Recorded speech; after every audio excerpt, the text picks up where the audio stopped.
You actually been to Göbekli Tepe? I've been many times. Yeah. Really? Yeah. I've been going for like 10 or 11 years. Yeah, I've been there. Yeah, I mean, it's been known since about 2000, but it was really started to be excavated in the mid 1990s. But it was actually kind of partly discovered in 1963, by some American archaeologists. But they didn't recognize for what it was, so they didn't really dig there. So what do you think it was? Göbekli Tepe itself is a major megalithic complex. I mean, I believe that it was like a whole kind of change in consciousness was taking place at the end of the last ice age, because this was within 200 years of the Younger Dryas kind of ending. So the weather had improved. It feels like groups coming in from the south and the Tufians. You've got groups coming in from the north and coming in through Anatolia, all kind of met and kind of like decided things had changed now. We're gonna monumentalize what we know and put it into stone, and they did it in a profound, innovative manner. It was unbelievable, because this is like, you look at the stone circles in Britain. They're the kind of rough-hewn stones mostly, just placed in circles or different, slightly different geometries. Here they were doing that to another level. They were carving every stone precisely, beautifully, with 3D reliefs on them, with abstract symbols, abstract human forms, anthropomorphic figures. They have fingers on them. Fingers, yeah, belts. Little bags. That's right, yeah, and strange V-necks with almost like pendants as well. It's just out there. I mean, it's like it seems like it must have come from somewhere, this remarkable kind of culture. I call it like the world's first super civilization, because there's actually they now think, although they say there's officially 12 sites, which include Karahan Tepe, Sayburch, and all these others, they're now saying there could be 38 sites. But then another one of the archaeologists said there could be nearly 100 going in this whole area across southeast Turkey. Based on what? What makes them think there could be 100? Well, they keep finding all these surface artifacts, because most of these sites appear to be buried at the end. Can't they use LiDAR? I think they have done, yeah. I think they have done, but it's mainly kind of rocky terrain. So I think it's harder to get LiDAR penetrating. I think you can get it through trees and see what's on the surface. But not so much dirt. Just dirt and rock is a bit troublesome, I think. I think they've done GPR of a lot of places now, though. So they're going to get it. That's what they do. Ground penetrating radar? Yeah. So they kind of work out what's going on beneath there to see if it's worth investigating. Now, what is the modern consensus of when it was constructed, the Göbekli Tepe T-pillars? Göbekli Tepe officially dates to 9,600 BC, or 11,600 years ago. That's the earliest date, although it stretches, according to the date. That's the earliest. Earliest, but that's currently, because only like a small percentage has been actually uncovered so far. So there's actually, 5 to 7, maybe 8% has been uncovered. Right, because my understanding of it was that it was intentionally buried to preserve it from some sort of cataclysm, meaning that it could have been constructed before some big cataclysm or some big flood, if the Younger Dryas was really what people think it is. Yeah, I mean, the thing about it being deliberately buried, that's being kind of challenged, actually, because that's what Klaus Schmidt, he was the main archaeologist, the original head archaeologist there, along with another guy as well, Hauptmann he was called, and he proposed that it was deliberately buried. And this is a tradition you find in that part of the world, where they bury sites at the end of their use. So they used them for 1,000 or 2,000 years. But recent research done by the archaeologists there, they found that the enclosures that have been uncovered, or excavated, there's been like some kind of slope slide, kind of where the debris has fallen down into it over years and years and years. Middens and rubbish and other things build up, and some of it kind of filled in, some of it like that. But then it's pretty much now believed that some of it was then buried afterwards, because there's obvious repair work done. They've repaired it, put stuff back in place, and like put everything where it should be, even artifacts and statues and things like this, and then it's kind of covered over. And so I don't see how a slope slide would not just knock things out of place, so it seems like there's a bit of both, a bit of slope slide and a bit of burying. But Karahan Tepe, that was deliberately buried. How do you think they carved all this shit? What kind of tools were they using? Well, officially they were using like antler picks. They were kind of using slightly harder stones like basalt. Yeah. And for the fine stone work, they were using obsidian for like the precise detail. Things like this. There's obviously no metal back then, although at Cheanu and one other site they found copper. but it was beaten copper. It wasn't like heated up copper. They weren't smelting or anything like this. But Right. but the oldest worked copper in the world was found at one of the sister sites to Karahan Tepe. It's like called Chiano. And then what exactly here did they use to carbon date? Here, I think they've just used materials they found at the very lowest levels. Right. I think they found burnt wood and burnt grains. I think mainly burnt wood, especially at Göbekli Tepe. But even at Göbekli Tepe, the problem they got there is that they're choosing stuff that's in the bottom of the walls that are placed in between the outside pillars around the circle. But these walls could have been added later. That's the problem. So Right. because you can't, as soon as you get down to the bedrock, you can't go any further. You can't get anything below the bedrock. So they were using stuff on top of the bedrock in the walls, which could have been added later. Right. And I think they were, because I think that they were just utilizing bedrock initially, and the temples were like, they were slotting kind of the megaliths into like little sockets in the bedrock, like within steps and curbs, which you can see around the site. It's interesting the way they build the walls by stacking all those little rocks together. Yeah, I mean, they are probably later. I mean, that's the thing. They are probably Right. later. I mean, because you can see the sophistication is a whole different level. Here, you can't, it's different. I mean, there's so much. I think with Karahan Tepe, it was kind of deliberately damaged before it was buried. It was like decommissioned, by the builders or by the people who were living there at the time. Really? Then it got buried. And like, whereas Göbekli Tepe, it doesn't seem to have been deliberately damaged. It was like, it was preserved almost. It was like almost rebuilt. It was repaired and then put back in place, and then they kind of finished the burial there after the slope slide had happened previously. Whereas here, it looks like stuff's been knocked about, things like this. So yeah, it's a slight problem when you're kind of looking at this site. But yeah, there's a whole load of stuff here. I mean, even some of the floors of the new enclosures, they are made. They're not. Sometimes they're carved flat bedrock. I mean, it's perfectly level as well. I mean, perfectly level. But sometimes they use terrazzo, which is like this lime cement. Terrazzo? Yeah.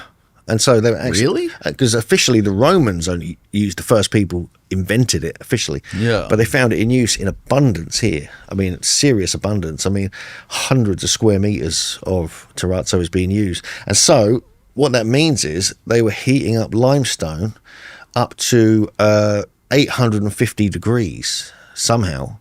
And then it would turn into this more powdery form, which they could then use, which is quite toxic kind of whole process. That melts limestone? Well, it breaks it down, yeah. And then they mix it with water and mud and other things. What would be the temperature to melt down or smelt copper? Yeah, I'm not sure about copper, but I think it's probably less than that, I would imagine. Less than that, huh? Yeah. But when it comes to creating, oh my god, 1900 degrees Fahrenheit. okay, that's pretty hot. But they were making this cement basically, and it was waterproof. It was like this perfect kind of. So they were filling in gaps. They were making floors. Wow. They were doing this whole thing with it. Yeah, it's pretty impressive. Type in limestone melting point. Yeah, if you could put in terrazzo. 1500 degrees Fahrenheit. Oh yeah, let's say 825 Celsius. That's what, 825 Celsius. Yeah. So that would be. That's how you make the kind of. You break it down. So a little bit hotter for copper. Yeah, pretty interesting. So they had all these kind of innovations and technologies happening in this part of the world, which really all developed here. This is like loads of inventions, loads of innovations that the world first ever saw were at these sites. Is Karahan Tepe the one that Ben Van Kirkwood was showing me where it looked like they performed lots of human sacrifices there? Sacrifices? My God, really? Yeah. Oh no.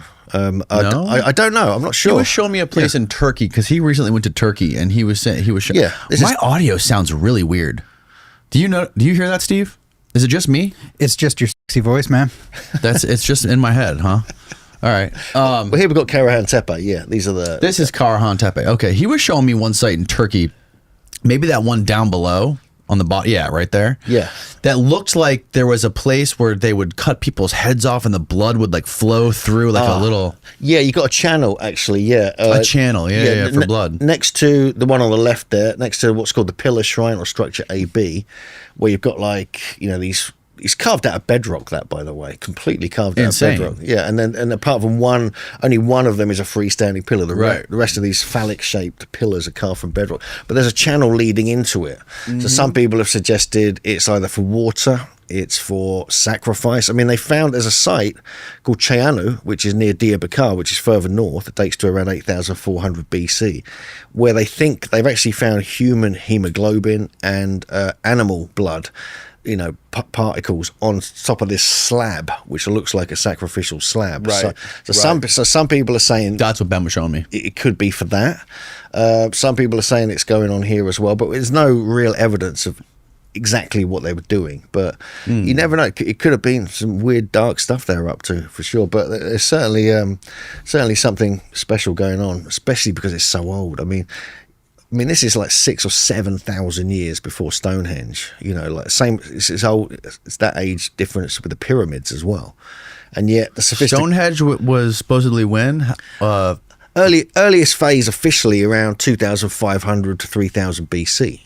So around the same time as the pyramids. Yeah, pretty much. Yeah, I mean there are some older elements in the area around Stonehenge, like Blickmead and the wooden post holes. They go back 10,000 years, but they're not megalithic construction. But yeah, this pillar shrine thing is really interesting. I mean, it's quite bizarre. It's got like a porthole stone carved out of the bedrock, almost like a hole going through to the main enclosure, which is this 75-foot wide enclosure, like a stone circle, but it's more kind of elliptical shape. It's actually a very specific geometry. And actually, yeah, down there, that image there, that's a pretty good one. You got various ones. Not that one. There's one with the pillar shrine. Yeah, if you actually type in Karahan Tepe winter solstice, that'll come up with our article we did, and it shows some good images. But you see on the left, this is our stuff here. So we found this weird alignment on the winter solstice, myself and JJ Ainsworth. That's the article, yeah, the first one we did. And we accidentally turned up there. We got kind of a little bit of trouble. We had to go the next morning because officials were going to come in and throw us out, possibly arrest us, and this, that, and the other. And so we had to go the first thing in the morning on the 20th December 2021. And you can see, if you go to the top of that page, you can see that this blade of light, kind of, or a bit further down, this blade of light kind of was hitting the face. This head, you see this head's coming out of the side. What is that? It's like carved out of the bedrock, this head with this serpentine neck with a V-neck thing. Where is it? It's just on the right there. If you go down a bit, you can see some other images. What is that line going through this diagonally? That's where the winter solstice sunrise hits the head. Okay, so you're just sort of illustrating like where it shines. Yeah. Through. If you go down a bit, you can actually see a couple more images. Hopefully they're on there. It should be. And maybe it's in the video. Oh, that's where it goes through the main enclosure. Yeah, then goes through that little hole, and this is perfectly winter solstice. Weird. It's perfectly winter solstice, and it hits this head, and there's light. That's it there, and so the light moves around. It hits the head, then moves around the head for 45 minutes. So it's perfect. Really? It's perfectly aligned to the winter solstice. It's pretty crazy, and so that kind of blew our minds because that proves they had an understanding of solar astronomy nearly 12,000 years ago, or at least 11,400 years ago, which is the age of Karahan Tepe. And so and the fact you can go there now and you can see it on the winter solstice. It happens. You can watch the light move around the head, like from here, this side of the head, all the way around here, and it's pretty epic. We've actually got time lapses of it and things like this, and so that proves there's a sophistication about these sites and there's astronomy related to these sites. And that's kind of what the head looks like after it's fully illuminated. Wow. But it's pretty weird. I mean that's 3 times the size of a human head, carved out of bedrock. It's got like a flat top. It's got an open mouth, and the eyes. This was actually like straight. Well, no, apparently, because Graham Hancock and Neshmi Corral, who's the head archaeologist, went in the pillar shrine, where structure AB here, when they were filming the first series of Ancient Apocalypse, looked carefully at it and noticed that the eyes were looking to the right he's right, towards the whole stone where the winter solstice comes in, even though the head faces roughly east. Oh, really? Yeah, so you can't really see it clearly on here, but they said they went in there and actually saw that. So yeah, so we've got this winter solstice thing going on here, which is bizarre. But then that suggests if they were doing that then they must have known about it long before then. They must have developed it and built the site, because the head, the whole pillar shrine, and the whole stone are bedrock. They're carved out of bedrock, so it's a permanent fixture. They're not stones that could be moved. So they must have been doing it for a long time before they even started building the site. They sort of build up to it. So yeah, I mean, it's pretty compelling. I mean, then you've got possible alignments like this at Göbekli Tepe, and as more gets excavated, there's going to be a whole bunch more of these kind of things coming out of this part of the world. So there's a lot to consider when you're like looking at these sites. Now, how far is Karahan Tepe from Göbekli Tepe? It's about 20 to 25 miles southeast from that area. Oh, wow. Yeah, and you got like a kind of a 3D scan of it. That's my buddy did some drone stuff there, and they made a 3D scan. Holy, that's incredible. Yeah, I mean, this a lot more has been excavated since this. This was done in 2021. Wow. There's a whole, look at that, dude. yeah, and so this one at the front here, that's called structure AA. That's called what we call the pit shrine. Mm-hmm. You got the path going up there. And then behind that, you got the pillar shrine, structure AB. Then the big structure, the big kind of stone circle structure, structure AD. But on the right-hand side of that big structure, where your cursor is now, that's carved out of bedrock. So some of the T-shaped pillars and benches are carved out of the bedrock on the right-hand side, the kind of western side of it. And whereas the rest is, got freestanding pillars carved and then placed there. So look at that. I mean, it's just unbelievable. Have you ever seen the Kailasa temple in India? I have, yeah. I've been up there once, yeah. That whole thing was carved out of bedrock as well. Yeah. I don't think it was limestone. I think it was even harder than that. It was, yes. That's insane, that place. That's like a wonder of the world, that place. It is unbelievable. Totally insane. I couldn't believe it. Yeah, I went there in February. It's like a cathedral carved out of the side of a mountain. And apparently it's like it's almost like they come in from the top, had a clear design in their head and just gone down like this. And somehow, I mean... And how do they know they weren't going to encounter any sort of cavities or cracks or, inconsistencies in the stone material that was beneath them? And then the level of planning that had to be done to create that is insane. It's huge. I know. It's massive. It's like 5 stories or something. But that's it. I mean, the thing about the Kailasa temple, I mean... that's one of about 30 or 40 temples at this one site, which I didn't realize when I got there. I had a day there and it was not enough. And I spent my whole time there and maybe one other temple. I mean, I'm sure Praveen talked about this. Yeah, man. Have you been there? I have been there, yeah. Really? Yeah, and it really got me. I mean, I was like, whoa, this is like much bigger, much more intricate than I realized. When did they say that was built? When is the accepted date for that? For the Kailasa, I think it's only like about 1,000 years ago or something, or less. Really? Officially. But Praveen doesn't think so. He thinks it's much older. I mean, now they found sites like this. They found Karahan Tepe. Everything is going to should be looked at again. There needs to be another look at the dating of these sites around the world, because if they were doing this then, I mean, because they've discovered this 7.5 foot statue. Actually, yeah, you can see it there if you go to the middle Ancient Origins one.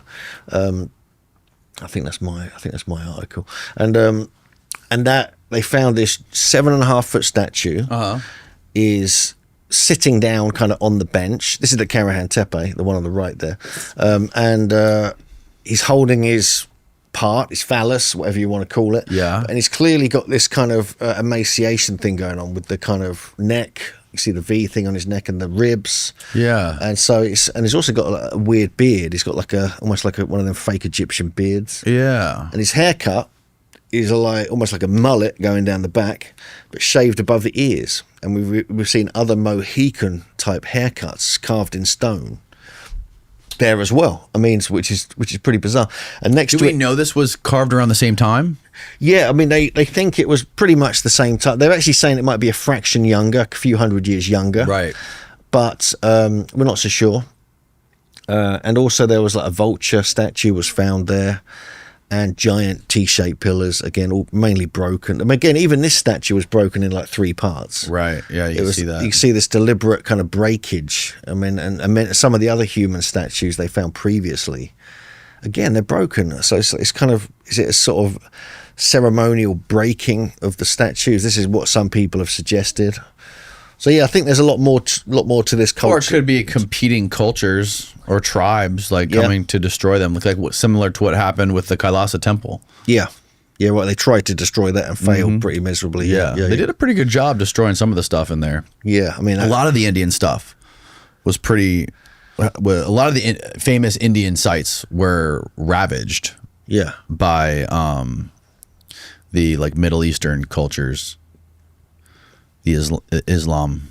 I guess it could be like the way, Islamists. yeah, you get like in Egypt, you get like the kind of statues, like the nose is broken off and things like this, which is takes away their power and other such things. So there could be a similar principle at play here. There are traditions in some areas in this part of the world where you to decommission and close down a site when you've finished with it, you do break things in certain ways, kind of carefully, and then bury it. You know, this is kind of one of the things. So we don't know. It could be one or both of these different perspectives. Yeah. Just the comparison from this to some of the shit you see in Egypt is mind-bending. You know, the idea, the fact that this was created so long ago it's important in setting the date for, how long humans have been able to use tools and, create societies and work together.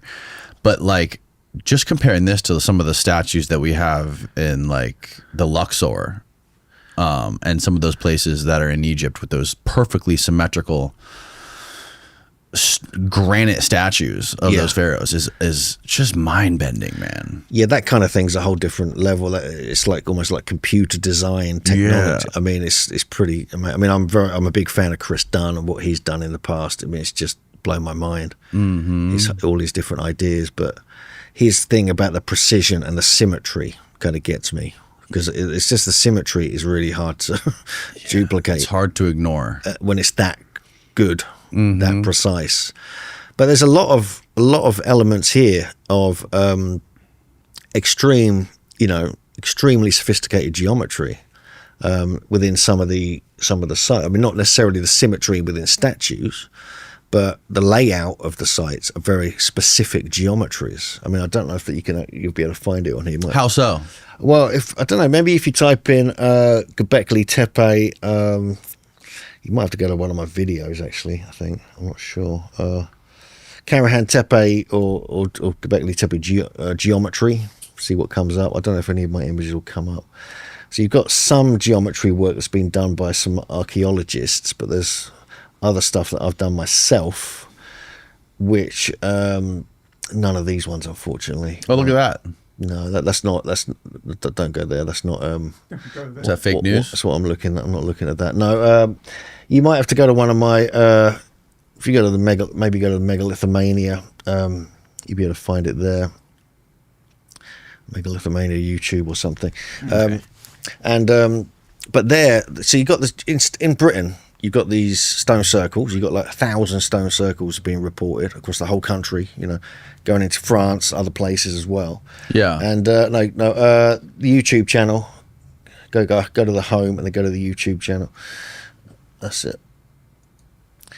In fact, it's in the book. I could just, it's in the little book as well, some of the geometry. I'll find it on here. Yeah. And so you got all these certain geometries that were analysed, they were surveyed by a Scottish engineer from Oxford University called Alexander Thom. And he published this in several books, 2 or 3 really profound books, and caused a massive stir within the establishment, because he proved that the Neolithic people had an understanding of sophisticated geometries. If you go to the top, in fact, you go to the latest one, the one on the top left. And if you skip through that, you'll find the geometries there for sure. There you go. If you just sort of play it from there, you just turn the volume down, and I can explain a couple of things. This is the geometry on the left. That was discovered by Avi Gopher, where they found the centres of the circles, or their kind of geometries, were created a perfect equilateral triangle. Huh. And then then this was analysed by my friend Adam Tetlow, who's a metrologist. If you want to just play it and go through the next few slides, he found that they were using very specific types of ancient measurements. So looking at ancient metrology, like the Sumerian foot, the Sumerian palm, the Royal Egyptian cubit. There's me doing some kind of lecture or conference, and and we've got them all here. And he worked out that they were using the Persian foot as well, these are all very important measurements. You've even got the Egyptian foot, and the cubit's also been found in some of the sites. And these are the same kind of measurements we find in the British stone circles and in the pyramids being found at Göbekli Tepe. But the geometries, if you move on a little bit, come on to that. Go to the next couple of slides. They found that it's also perfectly north-south. This is the work. So it was built with the understanding of north and south, which they thought maybe was only the pyramids. They found that, but actually they now found it at Göbekli Tepe. This is the work of Howard Crowhurst. These are the geometries we find all across the British Isles. We find these 6 to 8 different types, including the ellipse. Right. And they have different construction ways of doing it. They're called flattened eggs, they're called flattened circles, egg-shaped circles, things like this. So I applied this to Göbekli Tepe to see what I could find. It'll probably be the next couple of slides. So here, this is like enclosure D, and we've got an egg-shaped circle type 1. Now you get different, it might look like it's a bit off, but it's actually, you get different widths, heights on there of these different geometries. And if we just keep going on, there's a few other geometries we can look at. And you see these in British stone circles, you see them in Brittany and France. But the fact is you're finding them now in Göbekli Tepe, which is 6,000 years earlier at least. Right. Which is pretty amazing. And then even in Nabta Playa in Egypt, we have the same geometry going back nearly around 7,000 BC. Conventional archaeologists, they're not mad about this, right? They're pretty in line with all this stuff, right? They accept it. No, not at all. No, they no. don't. No, really? They're not interested. I thought it was a conventional archaeologist who discovered it. They discovered the equilateral triangle. That was all. Yeah, and I mean, I'm talking about Gobekli Tepe. But this one here dated it. Yeah, no, they're not interested for sure at the site. This one's the most fascinating one. This is a flattened circle modified type B, and it almost perfectly fits enclosure C. Precisely, and you can even the construction points where the C is, that is actually where the T pillars are, and so this is exactly. I mean, this may not, for those that have an understanding of British stone circles and get all the different Alexander Thom's work and the people like Robin Heath.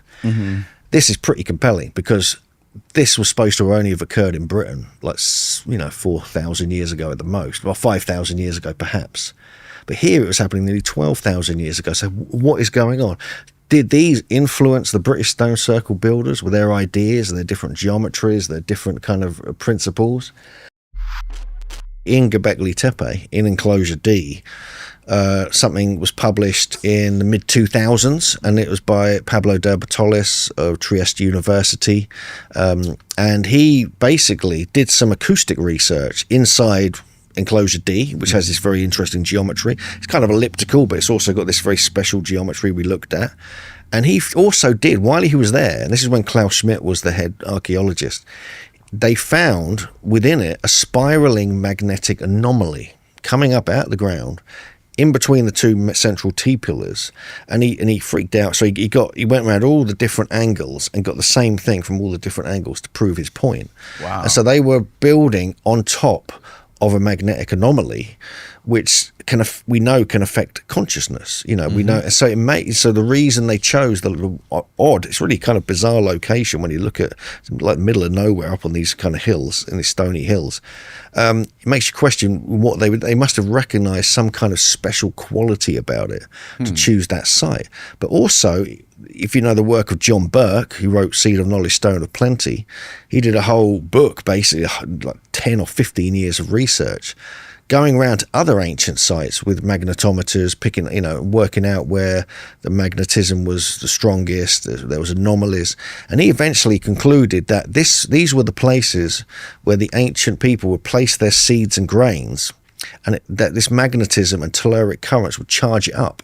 And so, and he did tests in labs and everything as well. And when you then go and plant the seeds and grains, that you get a much higher yield, higher quality crop, frost resistant and things like this. Wow. This was all published. It's all like scientifically documented, and it's been proven by other people doing tests as well.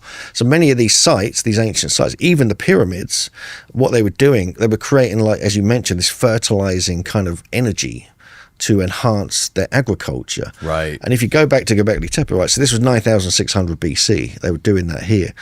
So I postulate, hypothesize, speculate, whatever you want to call it, that it's known that agriculture developed in that immediate area within 200 years of Göbekli Tepe being built. And the agricultural revolution went boom, it started happening. People were growing food everywhere, bringing their seeds around, sharing them, planting them, getting good yields and things like this. It's a very fertile kind of area at the time. And so did they have some kind of understanding of how to enhance their seeds and grains at Göbekli Tepe to then go and do this effectively? So that's another thing we're looking into now, but hard to prove, can't find much data to back it up. But the fact is there is a major spiraling magnetic anomaly right at the heart of the main enclosure at Göbekli Tepe. So That's fascinating. yeah, it's pretty interesting. Huh. And who found this? This was Pablo de Bertolis of Trieste University. Okay. And it's in a paper, it's published. You can see it online. Can you find it, Steve? Yeah, we mentioned it in our little book. We're going to do a big thing about it in the next book, for sure, because we think it's really intriguing. And the other problem, I want to get inside these sites. So I'm reaching out to the archaeologists here. Let me in the sites with a magnetometer. Let's see what else we got, because if that's really interesting and it's scientific, it's not like we're just making it up. This was published. How do you spell his name? What about just Just put acoustics, Pablo de Bertolis, yeah. acoustics? That might come up. But yeah, so this is just one of the things. I mean, because there are definitely acoustics occurring at these sites. This is something Andrew Collins, he's a good friend of mine. He's done a lot of research on the fact that these are kind of elliptical in shape. So these are very specific acoustic properties when you have elliptical enclosures and closed structures, going around surrounding you. And so he found out that, this guy here, Pablo de Bertolis, that you might want to look at, go back to my lecture, because it's actually in that. It might be easier. It might be under this one right here. No, it's not that. No. Okay. Yeah, but it's there. It's definitely online. I mean, I downloaded. Are there any other places that they found these besides the Göbekli Tepe? Oh, all over the world. Loads of sites. Loads of British stone circles. Wow. Even the mound culture sites of America. There's things that were found at the pyramids to do with ions. I think you were mentioning that earlier, like the ions being collected. Even the stone chambers of New England. Electrons. Yeah. and He's called it a solid state electron harvester. His book, if you can get hold of a copy of John Burke's book, Seed of Knowledge, Stone of Plenty, it's an absolute superb piece Seed of work. of Knowledge. Stone of Plenty, yeah. Okay. Seed of Knowledge. I think he died, unfortunately, and the book went out of print, but you can get copies of it. But it's mind-blowing. This is it here. It's unbelievable. This was before Göbekli Tepe, so he didn't mention it in there, but his research can be applied, Right. I think, to that area very much so. Because you've got earthquake zones as well. You mentioned like creating this earthquake kind of thing at the pyramid. Right, you've got when the earthquake happened a couple of years ago, it was felt at Göbekli Tepe. Very slightly, but it was felt there. Yeah, that earthquake was devastating. In fact, in Shanlarfa, the nearest city to Göbekli Tepe, something fell off this bell tower or something, because it shook it slightly. The main part was in Gaziantep, which is 100 miles away or so. Yeah, and it was also felt at Karahan Tepe as well. So some people are now, I'm speculating as well, based upon his work, that just even the subtle earthquake kind of zones, you can, where you got, stone rubbing together deep under the ground with these balls of light, that could also be enhanced and manipulated to enhance seeds and grains, according to John Burke. Interesting. Yeah, because you're getting all this electric energy coming up, things like this electric charge. And I find that really intriguing. And I think that's fascinating. It fits in with Chris Dunn's theories as well, very much so. On the pyramid. Wow. So it's all happening. I mean, Cool. so I mean, and this is obviously long before the pyramids, technically, officially. Right. Even though people say they're Who knows how old they are? Yeah. People say they're much older, and but there's other innovations. I mean, I could just waffle on about this. I mean, there's other innovations that have been recorded in southeast Turkey. Which one of them is air conditioning. The first ever air conditioning, which I hugely appreciate, was discovered at a site called Navali Chori. So what happened here is that this was about 8,300 BC, so it was 1,000 so years after Göbekli Tepe. It's now being flooded, the whole area's gone, but this was researched by Harold Hauptmann, Klaus Schmidt and others back in the 1980s, going into the 90s. And they found not only these sort of square enclosures there with the terrazzo floor and these amazing statues, but they also found some of the live-in structures where people lived. Some of them were like 16 meters long or 40 feet long and so forth. But what they found was like it was next to what's called the Kantara stream, which was a tributary of the Euphrates River, one of the rivers of paradise of the Bible. And they found that there were channels carved out under this house throughout all the way along it, all these different channels, and it would allow little sluice gates and things like this, very cold water to come in from the stream on hot days, and let them in there. Then they would open up the floor part, and the cool air would cool down the environment they're in, so they could live comfortably in very hot weather. No way. Yeah, it's very classy. And another site called Cheanu, which is further north near Diyarbakir, where they possibly did these sacrifices, they found underfloor of the domestic structures, underfloor channels carved out between them, but this was for cool air to be blown, to flow in and out from. So, and then they would have areas where they come up into the structure. So that one was air. So the water would cool the air? Well, in Navali Churi, yeah, there's no evidence for the water going through the 1/6 channel, but the cool air they think they may have been used for storage, but the Navali Churi one's fascinating. Yeah. I mean, little details like that are just mentioned in the occasional academic text from 1983. And to me, it's like, oh my God. I mean, that is like innovation heaven. I mean, that is so useful as well. Yeah. I mean, if you're boiling to death, like 100-degree heat and things like this. So little things like that really get me. Plus you got the fact that they found calcium oxalate in some of the kind of big stone bowls at Gobekli Tepe, which is a byproduct of brewing beer. So they were brewing very low alcohol beer. This is just from probably accidental fermentation of barley and other substances. But they had an alcoholic beverage. It was more like a gruel, and it probably wasn't very tasty. It's probably like you have to chew on it. And but still, they had alcohol back then, and they were possibly brewing it back then. They found that at Natufian sites as well. There's even evidence up in a site called Kortik Tepe, which is actually a bit older than Göbekli Tepe. That's further northeast. There's a whole series of sites that along the Tigris River, which is a couple of 100 miles, 300 miles to the northeast. But they found possible evidence of wine production going back again to about 10,000 years ago, maybe even older, maybe 11,000, 12,000. The measurements as well. This is what really gets me, the ancient metrology of these sites. I mean, people have done a whole thing on the pyramids, or Stonehenge. They found what's called the megalithic yard, which is 2.72 feet, or it's 0.83 meters. That's found all across the British sites. This is something that Alexander Thom worked out.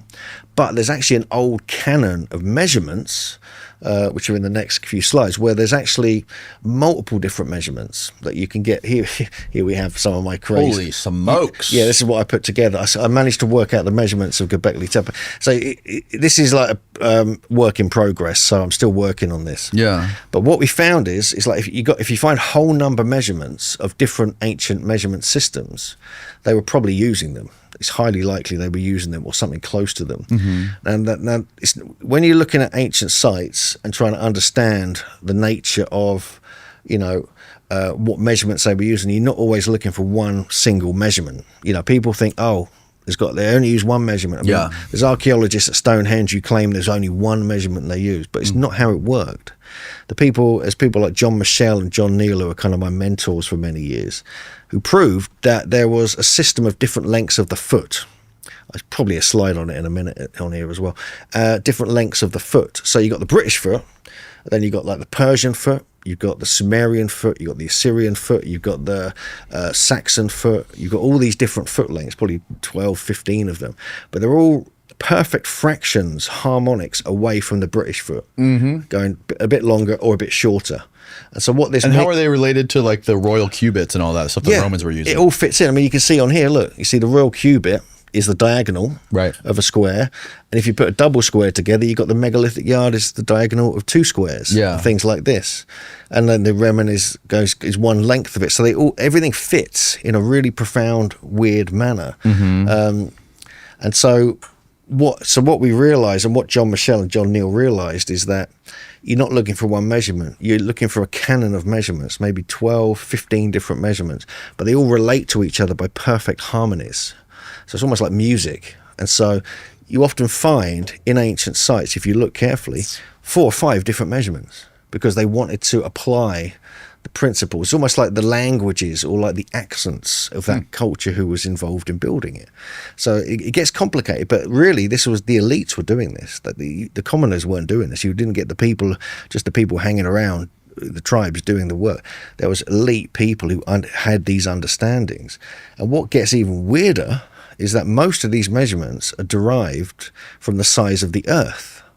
So that means they must have had an understanding of the size and shape of the earth going back nearly 12,000 years. And this backs up what Graham Hancock's been saying for years, that these old maps prove that they surveyed the earth in antiquity. And so this is how weird it gets when you start getting into it, because these measurements aren't arbitrary. They're not just made up. They're derived from measurements of the earth, fractions of the degree at certain latitudes and things like this. So it's quite hard to get your head around without having it fully visualized and shown. But this is what they were doing. And so there's a high chance. How do you think they knew the exact circumference of the earth? I think they were measuring. I think they had measurement. They had people going out to different latitudes, taking different measurements, using astronomy to do so, using shadows at certain times of the day and year.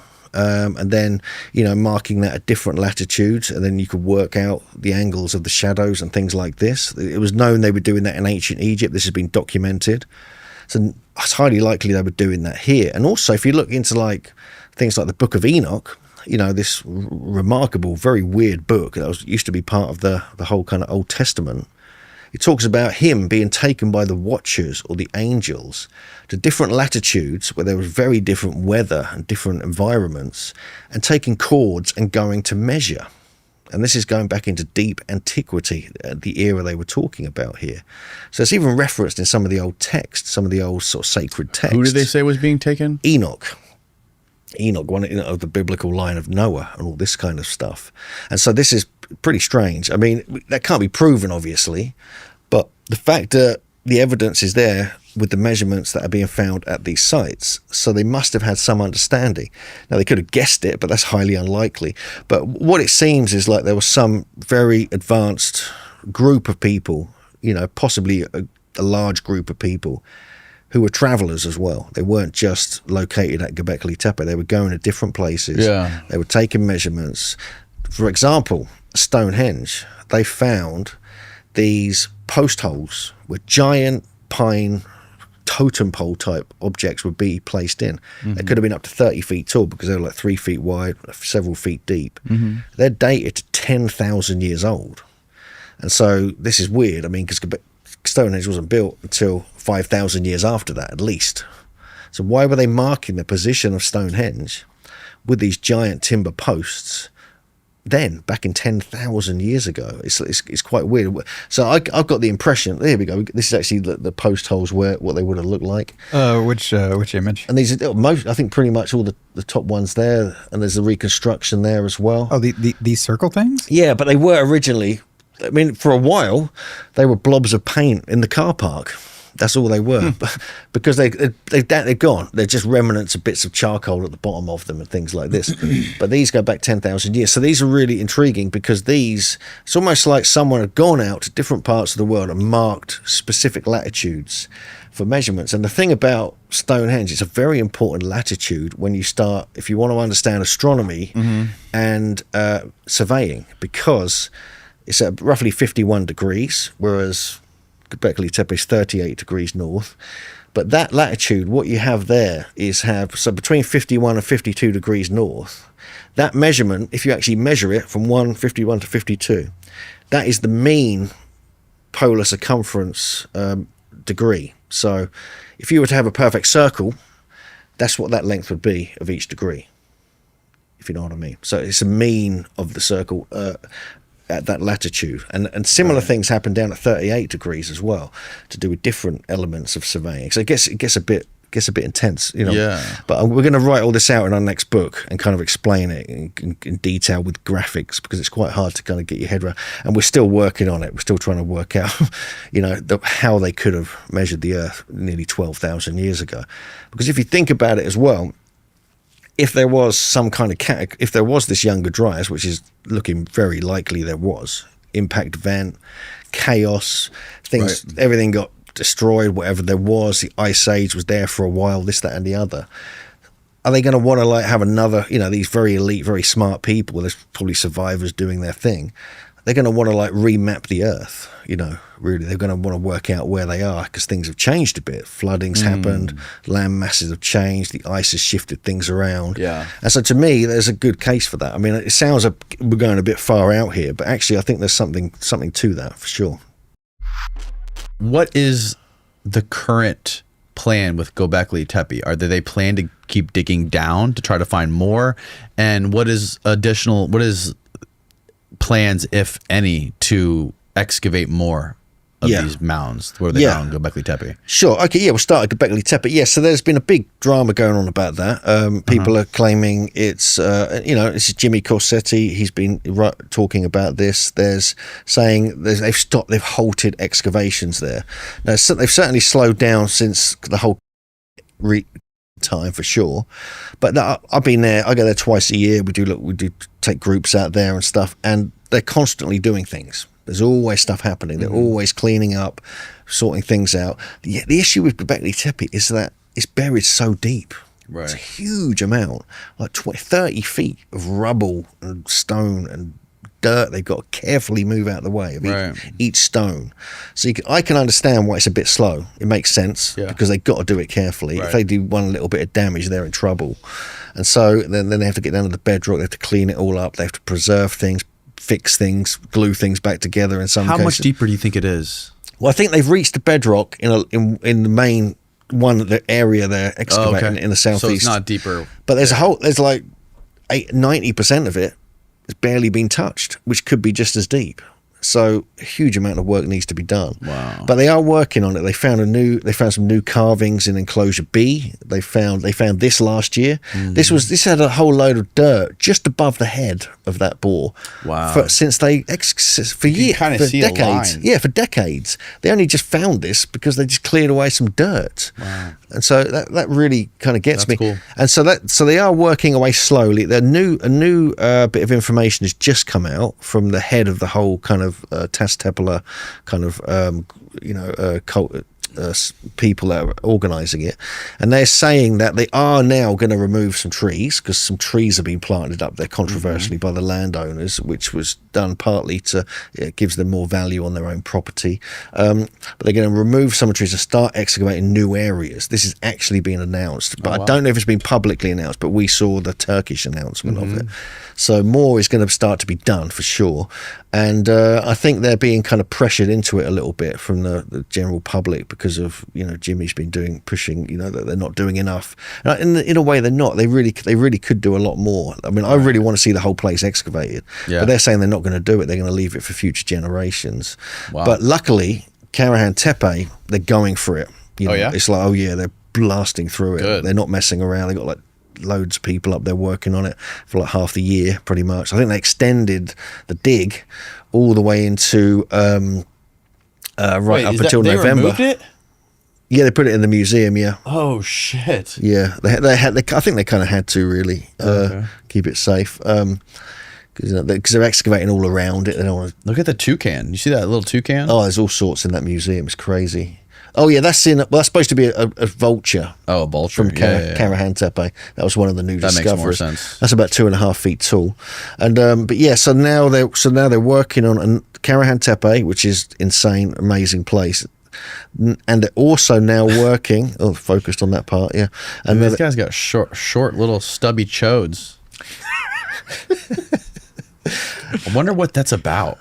Why are they showing their dicks? Well, we think it's fertility. We think it's Fertility, There's yeah. fertility rites going on here. Myself and Yeah. JJ have been working on that as a kind of possibility because it fits in with other traditions from other cultures.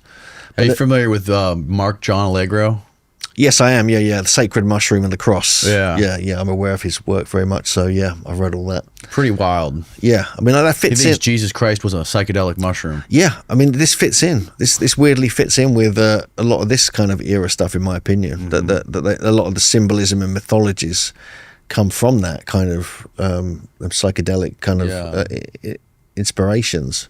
But other sites are being excavated. There's one really interesting one called Sayburch, which is Sayburc with a little thing on the C. You might want to check that out. And that is a fascinating site.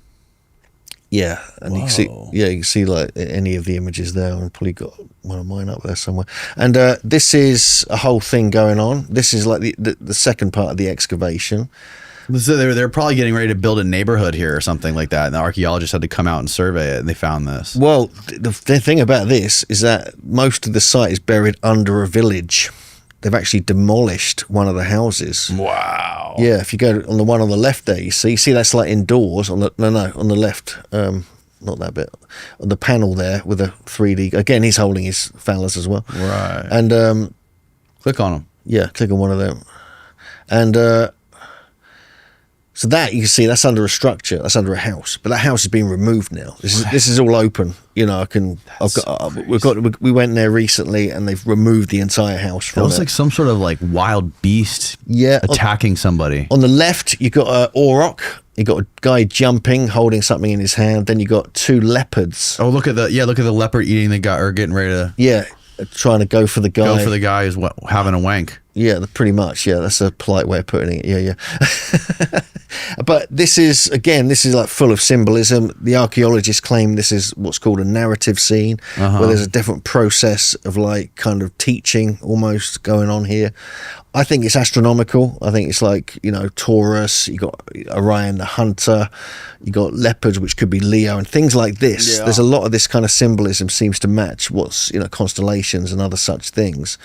And this is all carved out of bedrock, like we find Karahan Tepe. Wow. So there's a huge amount going on here. There's even an underground area here as well, which you can actually go inside and deep under, you know, it's almost like Derinkuyu, like a sort of small section of an underground city.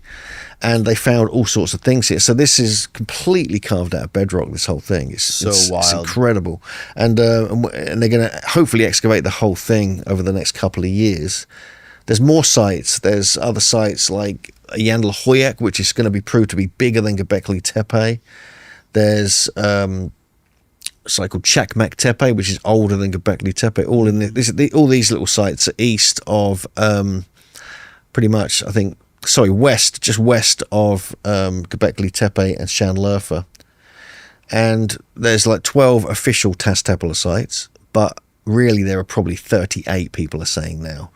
So there's all sorts of different there's different stuff coming, and it's all very similar. It's all got the same design. Right. It's almost like the same artist, but these stretch over 1,500, 2,000 years. Yeah. But they're all unique as well. They're all unique, but they've all got the same style. A bit like in Egypt, you know, you get the same kind of look. In the Mayan stuff, you get the same look, but it goes through multiple different sites and eras. Yeah. And that's happening in this part of the world as well. It's a very specific design spec. I mean, it must be some genius level people coming up with the first batch of the designs at like Göbekli Tepe and other places that then kind of spread through this whole area. And why they would build so many sites in such a kind of relatively small area is baffling. Here on the one on the left there, you got on the bottom left, you got like these small enclosures are being found with like they're only like 15 feet wide or less, Right. with like 7 or 8 pillars, T-pillars around the edge, with one in the middle. You've got like the skeletons were found at this place as well. Actually, Yeah. they found a whole bunch of skeletons here recently. Kind of, there's no official like elaborate burials of this culture. Right. It hasn't been found yet. Anyway, they found some bones, some skeletons in various places. They found actually skulls in Göbekli Tepe that have been kind of worked, like trepanned, and had holes cut through them and things like this, and be removed from the spine and things like this. Yeah. I think I remember the Snake Bros were showing me that stuff. Yeah, so that's weird. I mean, basically, you've got what could be a skull cult, they call it. You know, Yeah. you get the same kind of thing. You get caches of skulls at Chiano as well, another site. But yeah, so there's a whole. I mean, it's all happening. I mean, this is it. This is the time of like discovery of this culture. This is happening now. You can go there, you can see it being excavated. It's like going back a few hundred years into like Egypt, where stuff was still covered up by sand, or the jungles of Guatemala, flying into Tikal, the Mayan temples as you hack through. Right. This is happening now in this rocky landscape of southeast Turkey. This is like the time of discovery. This is cool. This is cool stuff, man. And I think it's a great thing that Graham's getting such much more wide attention, getting another season of his show on Netflix. Yeah. With and Keanu Reeves likes it too. That's fun. Yes. And it's making it more available to people, and it's getting more people interested into it, which will hopefully bring in more funding to stuff like this, and digging up and finding more sites and making more discoveries, and maybe even pushing back the timeline farther than we've imagined up till now. Yeah, for sure. Yeah.